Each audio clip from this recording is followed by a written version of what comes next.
My name is Benjamin. I am 53 years old, and the biggest secret of my life is that I own half the buildings I pass by every day.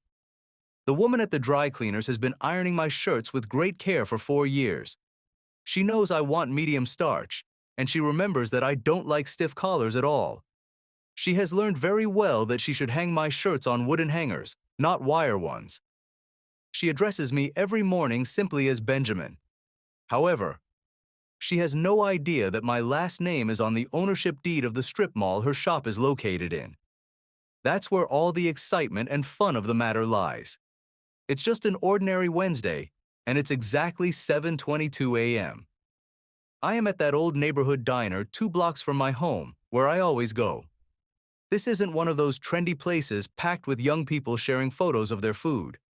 It's a humble spot, with vinyl booths worn down by the years and a laminated menu that hasn't changed since 2009. My coffee arrives in a classic white ceramic mug with a small chip on the edge of its handle.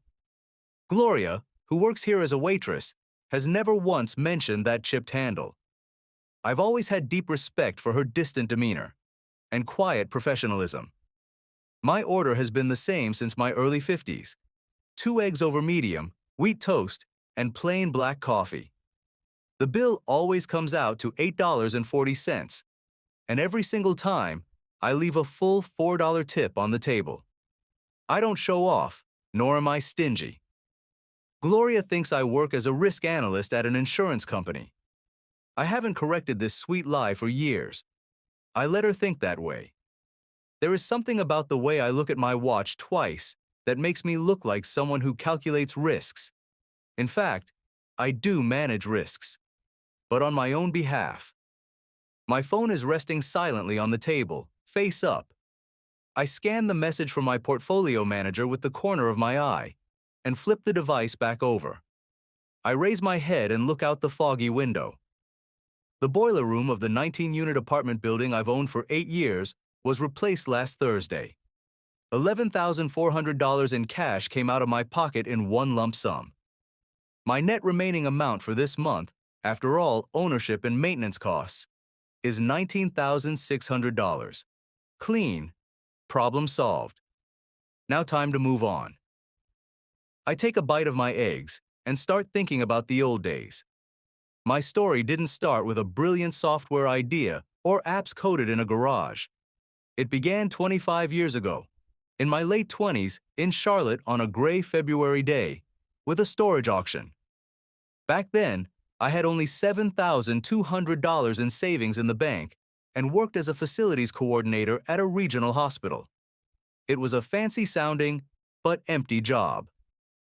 I had gone to the auction because of a meaningless show I watched on television. I'm not proud of my origin story, but life sometimes shapes itself through such silly coincidences. At first, I lost the unit I had my eye on. At the point where everyone cut their bids at $340, I couldn't resist the urge inside me, went up to $420, and bought Unit 114. Inside were 3 broken bicycles, old mattresses, cheap novels, and a rusty filing cabinet.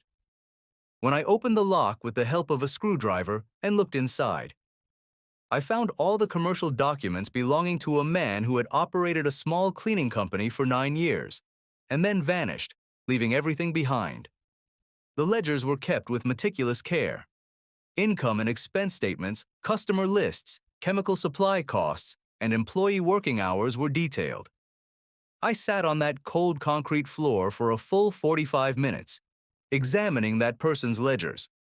At that moment, I realized that someone had built a very solid, quietly income-generating, yet unglamorous system, and then abandoned it for no apparent reason. The need was still there, the infrastructure remained, and there was still a gap in the market. When I returned home, I immediately prepared a list and got to work the next morning. I made my first contract with a pediatric dental clinic through an office manager I already knew named Terry. I committed to working for 12% less than their current company and responding instantly to problems. However, at that time, I had neither a company nor employees. Within 4 days, I set up an LLC got insurance, and found 3 part-time employees from a church bulletin board. This journey, which I started with a rented van, grew before a year had even passed. By the end of the 18th month, after all expenses were cleared, I was left with a net $4,200 a month in my pocket. I didn't share this situation with anyone. Not with my family, not with my friends, nor with my colleagues at the hospital where I worked during the day. The reason we kept it quiet at first wasn't a strategic move, but actually stemmed from me finding it a bit embarrassing to be associated with this small business. However, as the business expanded and turned into a large structure, this silence became my character and my strongest habit. This is precisely what people don't understand about real money. Wealth doesn't come suddenly or with a loud bang like in the movies. Just as sediment slowly accumulates at the bottom, money accumulates unnoticed and steadily. Then one day, when you look up, you realize there is solid ground beneath your feet. With the profit I obtained from the cleaning company, I bought my first property, a duplex, for $138,000 in cash. That duplex brought the second brought the third, and then a small laundromat that had gone under due to neglect. The location of the laundromat was great. The machines were in working condition. Its only problem was that it was under indifferent management. Today, I am 53 years old and still drive a 2019 Subaru Outback with 71,000 miles on it. There is a small dent on the right door of the car, and I have never repaired it. Thanks to that dent, people see me as an ordinary and insignificant person. At a fancy party I attended recently, a man wearing expensive suits asked me what I drove. When I said Subaru, his interest vanished instantly, and he turned his back. For 10 minutes, I fed his ego by asking him questions and saw how shallow this man was. I didn't tell him which house I was going to, or the other means in my garage.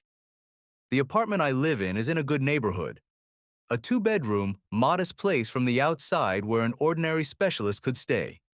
In fact, the ownership deeds for all 4 apartments in the building belong entirely to me.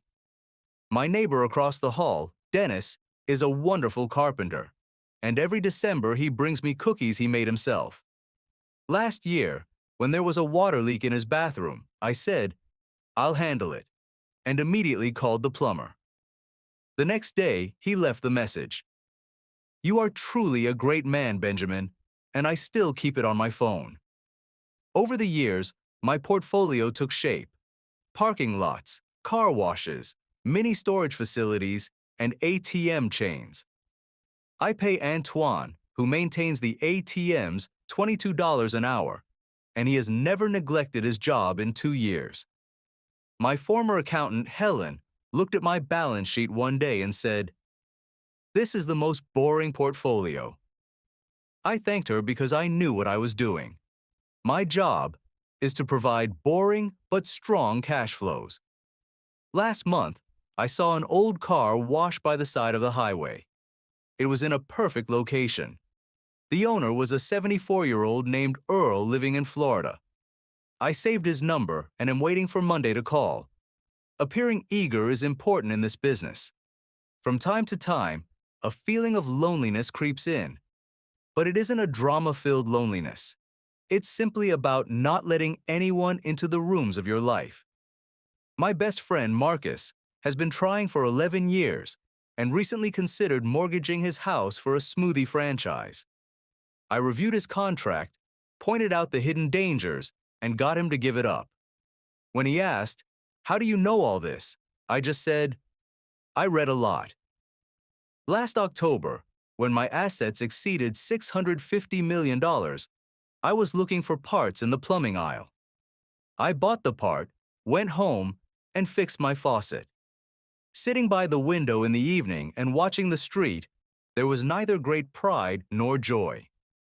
I simply experienced the tranquility of a complex equation finally resolving correctly. I thought of 28-year-old Benjamin in Charlotte. That young man sitting on cold concrete with only $7,200 in his pocket. If he saw where I am today, he probably wouldn't believe it. But every sacrifice he made built this silent empire.